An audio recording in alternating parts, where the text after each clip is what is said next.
Barbara. I'm Cheryl. And I'm Naima. We're three Black moms.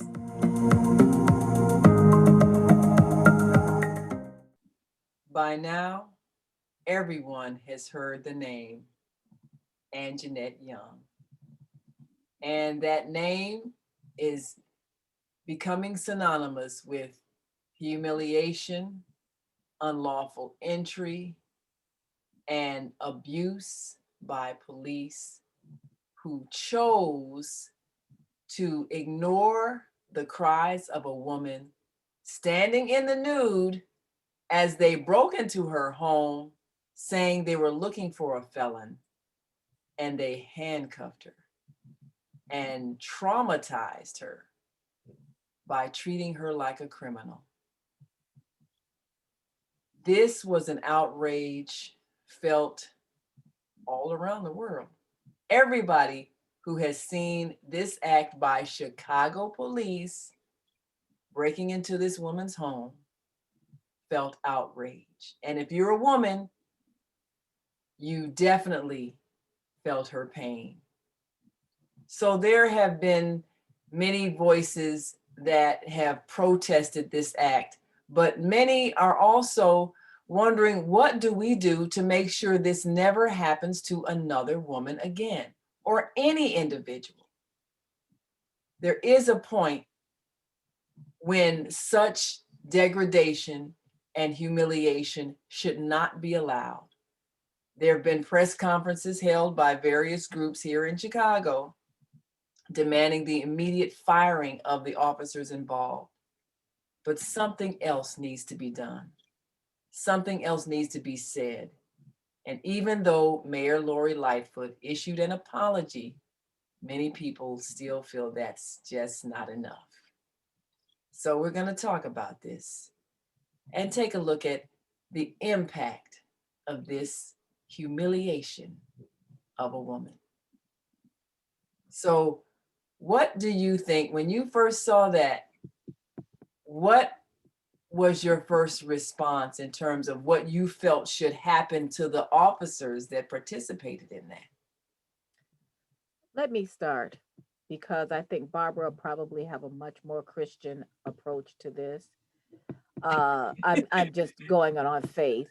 I'm also a Christian, but my first thoughts are not Christian like at all, and I don't apologize for them. Malcolm X said it best when he said, "No one is more disrespected than Black women." Mm. And this just goes to show the depths of degradation that white men will go to, and white women will go to degrade and humiliate a Black woman. This woman was a social worker, but it doesn't even matter that she is a fine, upstanding citizen. It wouldn't have mattered if she had been a criminal. She is first and foremost a human being.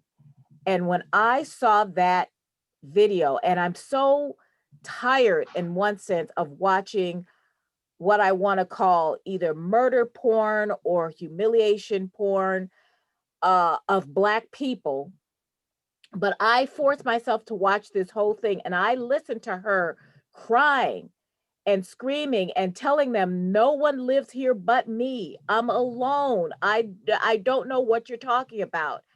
And not allowing her to get dressed. She was in her apartment after she came home from work.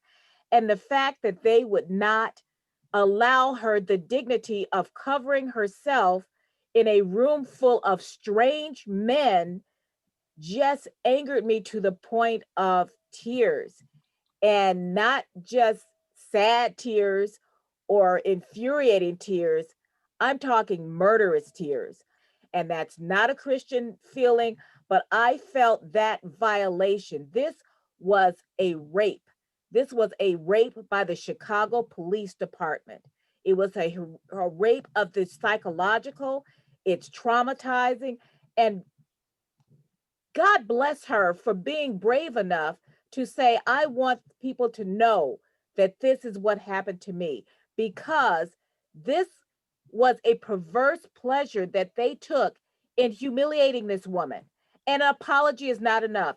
I want them all fired. I want them all to bear the brunt. I don't want the Chicago taxpayers to pay for this. I want them to all lose their pensions, all of them. Everyone who was in that room. That's what I would say would be close to being enough. I don't know. That sounds like a pretty Christian response to me. Well, the murder part probably I isn't. know Jesus. I think they say, you know. Barbara? I think that this absolutely reminded me of another incident of a young woman who was driving in her BMW. She had stopped at the light. The police officer pulled her over, questioned her even about owning this car. Now, this was her car. She was a young lawyer. They arrested her. She was put in a mental facility because she said, oh, President Obama receives and responds to my tweets. And they declared that she was crazy. Now, this woman was approximately the same age as my own daughter, Lavinia. And I remember feeling, as I read that story, the outrage of it, the point of where I was almost crying, because I'm thinking, you know, this could have been my own daughter. And the way that she was treated before she was released, where they took this woman's clothes off of her, drugged her, and forced her against her will in this mental facility, and then treated her like she had mental problems.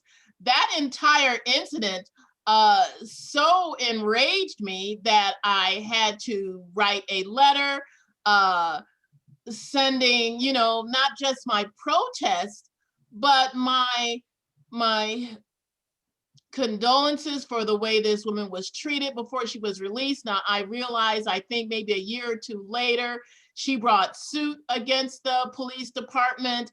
And I don't recollect if she was compensated for the treatment that she received. I think the last thing that I read said that the case was dropped, or that she was not compensated for what she had gone through.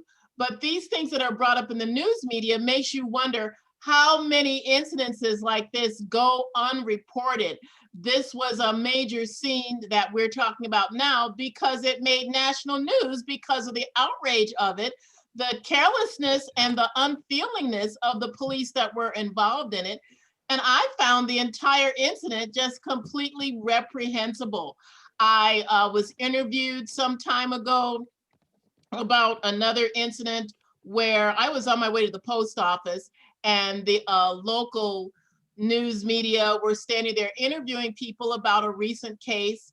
And I told them about how, as a citizen, we have the right to feel that we are protected. Our people that are placed in those positions of authority, they either need to have better training, they need to live in the neighborhoods in which they police people, they need to know that the people that they are brought about to serve and protect, they should not be bullied or treated like, you know, the police in the television shows. This is not SWAT, you know, coming after criminals.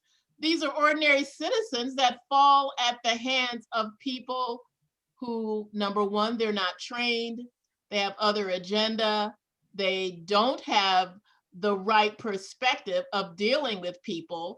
And I just found myself so overcome by that situation, because I'm thinking that could have been me. That woman could have been me. And that's what makes you feel so vulnerable and angered, and thinking something needs to be done on the part of citizens banding together and, you know, doing more than writing your congressman, but doing something that is going to change the way that people in authority behave toward your average citizen.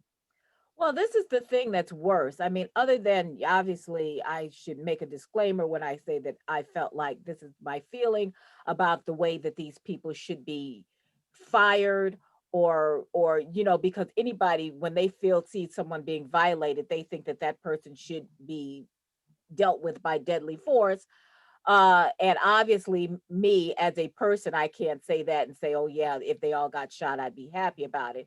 But I want them to have that feeling of being terrorized. If they felt that feeling of being terrorized, maybe they wouldn't terrorize us so much. Not only that, the person that they were looking for had an ankle bracelet, was in that same apartment complex, but was easily found because he had an ankle bracelet on, and they could have found what apartment he was in. No, they realized later that they had the wrong one. And they said, oh, sorry. But really, what happens, I think, is that these police officers, there's way too many of them coming into a house. They're all hepped up. She was very lucky that she really wasn't shot. If she had made any kind of move, they might have shot her and we would have never, ever known. And if she hadn't been brave enough to say, no, I want this tape shown, because they tried to hide it. In fact, they did hide it for what, a year or two? Here, yes. So if she hadn't been brave enough to say, no, I want this publicized, we still would never have known that this woman was violated. She was violated in her own home by people who say that they are here to serve and protect. Let me tell you, they are not here to serve and protect us. They are here to serve and protect white people and white property. The rest of us, if we get a serve and protect, then we're lucky that day, because most of the time we are criminalized and assume that we are guilty of something. And really, what we're guilty of is being Black. And I want to address the fact that the woman on the force was completely unhelpful. And let me tell you something that happened to me years ago. I was with a group of young believers. We were dressed in costume because we were doing street drama. We were at a KISS concert that was performing at the amphitheater in Chicago downtown. So everyone is standing outside in line. The concert hasn't started yet, but we're passing out pamphlets about Jesus. We are doing our theater. My partner, Mary Kay, was dressed as a mime. I was dressed as a gypsy. And we had started walking. Some people came out of the line to actually pray with us. The police drove up. One man was so irate, I could not believe his behavior. He was like, get out of here right now, or I'm going to arrest all of you and throw you in the patrol wagon. And so we left. We did not want to be in trouble. We weren't trying to intimidate anybody. We were just Christians out doing our theater and acting. So we walked down the street. We go all the way a block away from the amphitheater. We turn the corner. One of the people who had followed us stopped to pray with Mary Kay. The police car zoomed from around the corner. The police officer jumped out and said, that's it, you're under arrest. And he only wanted to take me and Mary Kay. But there were 5 of our brothers with us who said, oh no, you take our sisters, you take us too. And this enraged this police officer so much. He took a couple of the guys, slammed them against the car, and then there was a female officer there with them. She did absolutely nothing. She just stood there watching while this roughness was going on. We all got put in the patrol wagon, taken, driving along in it downtown. We felt like we were Paul and Silas. We're inside, we're singing songs, and then the police car stops at a Burger King because they're going to get some hamburgers. And one of the patrons says, oh, what you got there? And he says, oh, just a bunch of Jesus freaks. He goes, oh yeah, they're really dangerous.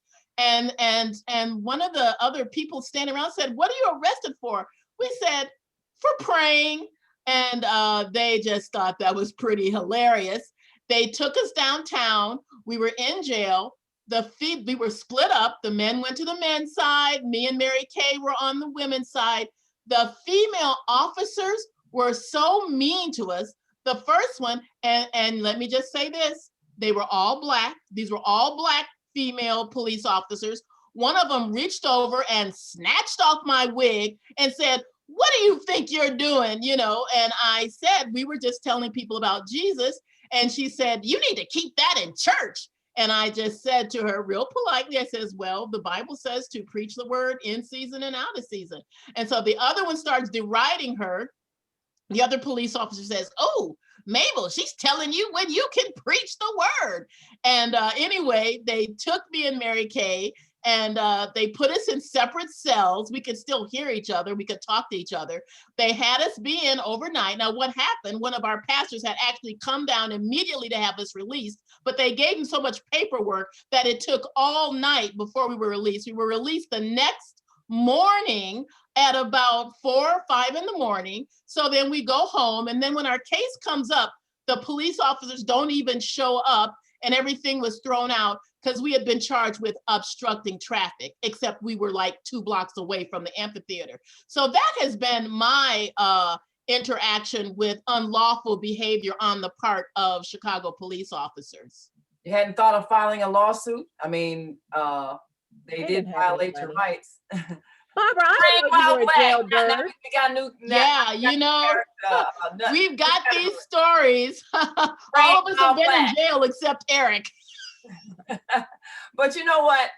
When you look at the fact that even the officers that are female, even the officers that are Black, are violating people. It isn't even a racial issue. It's no, it is, and it that isn't. happens when you get part of that organization. And the female that sat there and watched you all get banged up and everything, she was in training. She was being shown this is how you treat people. Mm-hmm. So she was there observing. And this is what happens. So we can't even say, well, the answer is more female officers who will be sensitive or more Black officers who will be sensitive, because that whole police culture, that whole attitude is one of abusing citizens. And the structure itself has to be dismantled because it evolved out of the slave patrols. Yes, it which did. was an abusive system of forcing people back into slavery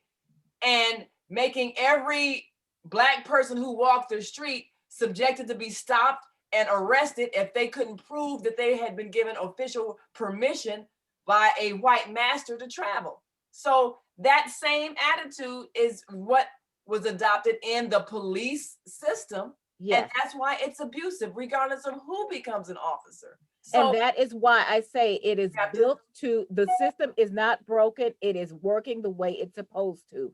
Right. This is why it was to protect white people and white people's property.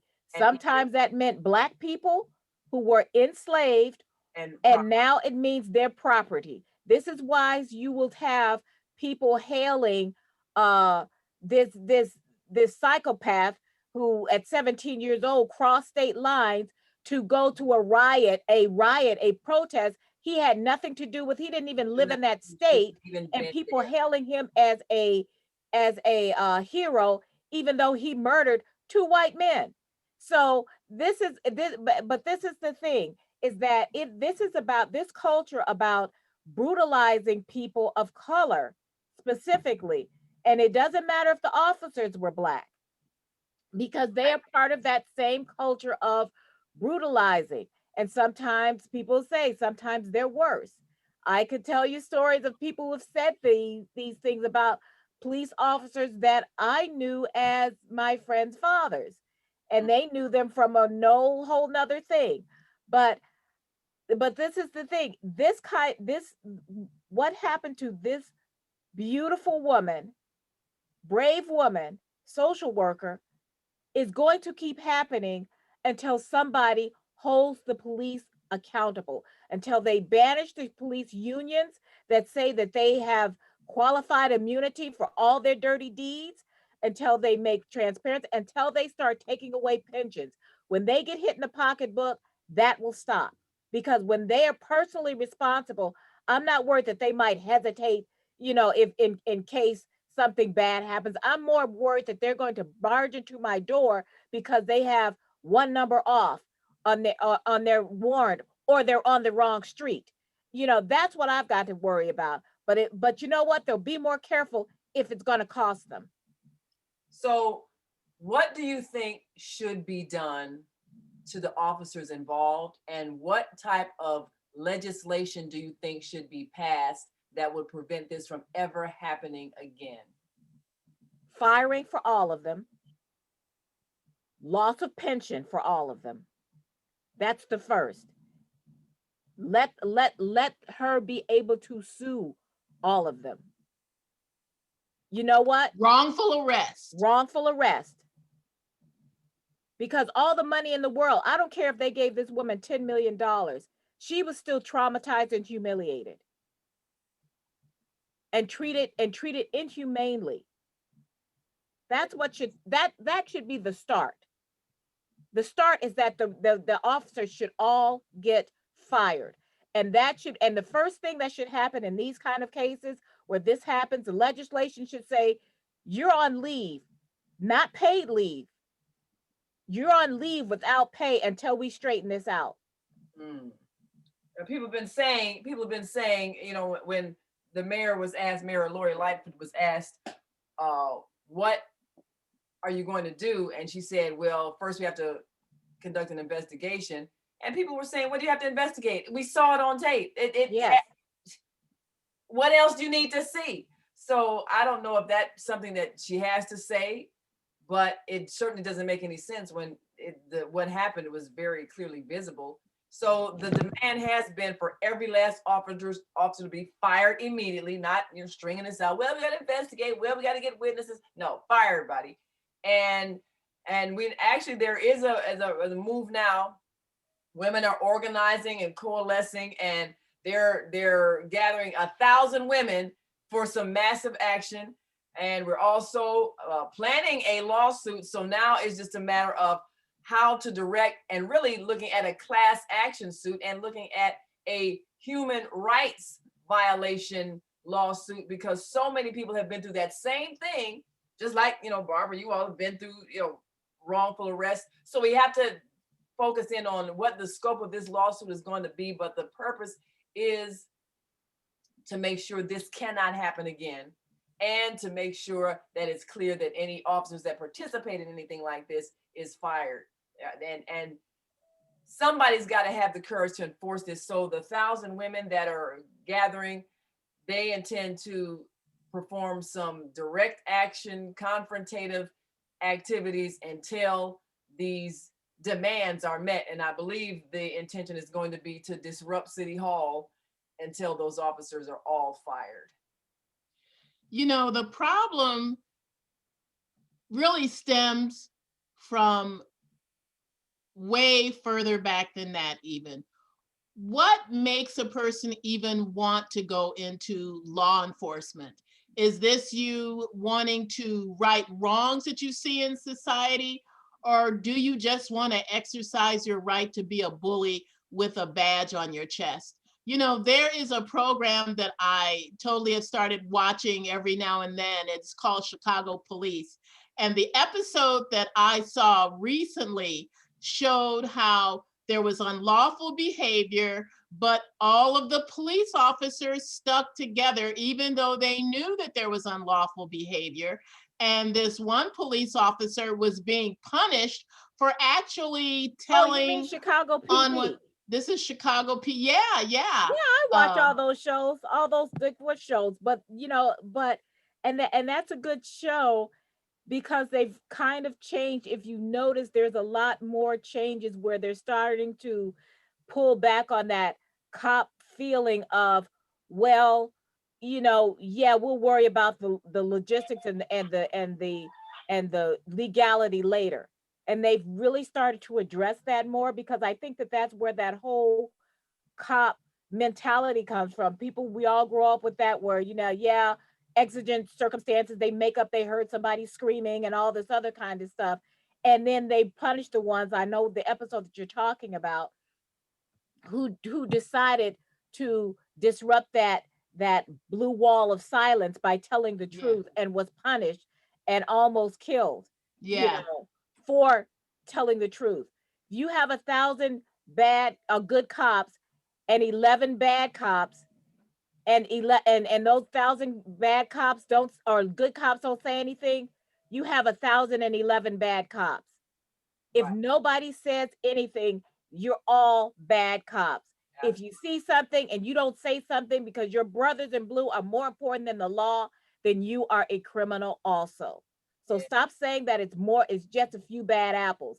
Yeah. If you have a It's one all bad apple and you're not getting it, then you're spoiling the whole bunch and you're all bad apples. all bad. Absolutely. Well, we got to go, but we definitely want to encourage everybody who is affected by this event to get involved in whatever organizing efforts there are, because we have to collectively stop injustice. We have to collectively be a part of the solution. So that means stand up and be heard, and however you can do so. Thanks so much for joining us. And I would just say, if you are on the side of the cops, switch it around. Think about if someone barged in on you, Or your totally mother. naked. Yeah, or your mother, or your sister, or your wife, and treated you this way. Put that person's face on, on this woman's body, and see if you feel the same way about, oh, let this investigation play out. See if you would feel as cop friendly if that happened to you or someone that you loved. Right. Because this was a sexual assault. And they Yes. stood there and they watched her, and it was a sadistic pleasure they got from humiliating her. And for that, they deserve to pay. And we need to make it clear that that's exactly what they did. And they cannot hide behind the law in doing what really was an act of rape. So we'll certainly welcome your comments. And we asked the question, what should happen to the officers involved, and what law should be passed to prevent this from ever happening? So feel free to leave your comments, and we'll see you next time. I'm Naima. I'm Cheryl. I'm Barbara, and we are three Black moms.